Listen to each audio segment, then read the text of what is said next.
You know, one of the most controversial phrases that you'll hear today, and I think most of us have heard it 100 times or more, is this phrase, the separation of church and state. This is in all of our press today, it's in our schools, even our pastors talk about it today, the separation of church and state.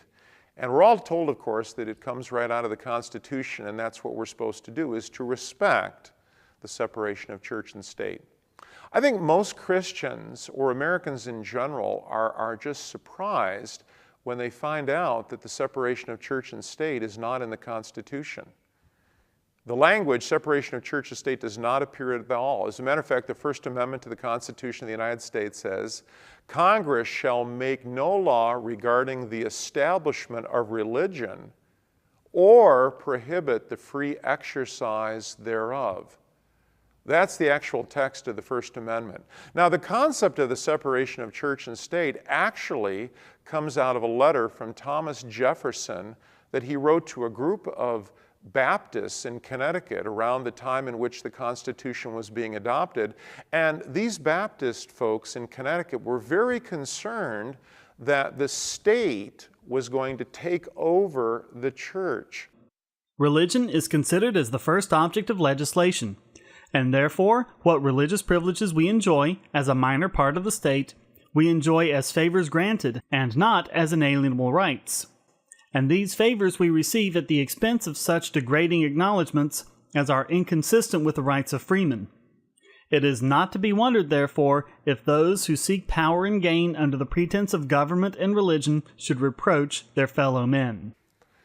And so to calm their fears, Thomas Jefferson wrote this very famous letter, which has now become seen as dogma. And he let the Baptists know that, no, look, there's a wall that's there, so the state cannot get into the church and begin to manipulate and control it.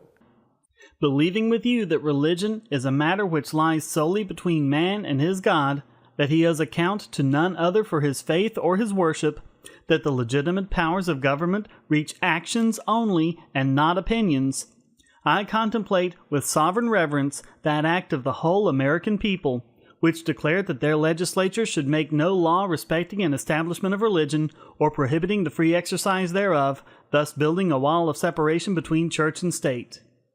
Adhering to this expression of the supreme will of the nation in behalf of the rights of conscience, I shall see with sincere satisfaction the progress of those sentiments which tend to restore to man all his natural rights.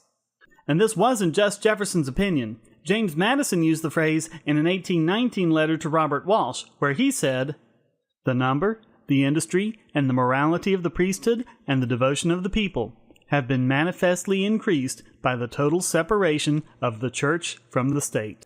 And so it was actually a design by Thomas Jefferson to calm the Baptists and let them know the state was never going to mess with the church or go ahead and get into it.